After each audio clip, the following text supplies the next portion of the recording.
Welcome to the Rim Brake Rodeo. We hope this video helps. In this video, I will explain how to replace Toyota Sienna Alternator step by step. Begin by disconnecting the negative battery terminal, then remove the engine cover and air intake for access. Unbolt the alternator electrical connections, label wires, and loosen the belt tensioner to remove the serpentine belt carefully. Keep track of mounting bolts and spacers, inspect the belt for wear, and compare the new unit to the old before installation. With the battery isolated, disconnect the alternator plugs and the heavy output cable using appropriate sockets. Release the serpentine belt tensioner and slip the belt off the alternator pulley, keeping the belt routing in mind.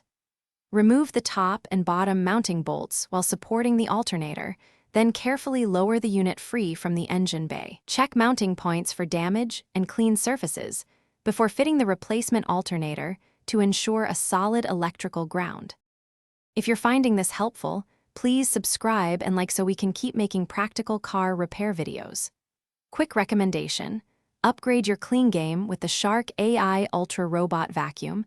Voice control makes life easier after a greasy repair, and it cleans up those workshop floors fast. Check the description for the link and other deals, then now let's get back to the video. Place the replacement alternator in the mounting bracket and hand thread bolts to secure alignment before tightening to spec. Reattach the heavy output cable with a clean connection, then reconnect all smaller harness plugs exactly as labeled. Refit the serpentine belt over pulleys and release the tensioner to seat the belt properly, then rotate the engine by hand to verify clearance. Finally, reconnect the negative battery terminal and test charging output with a multimeter. Thanks for watching.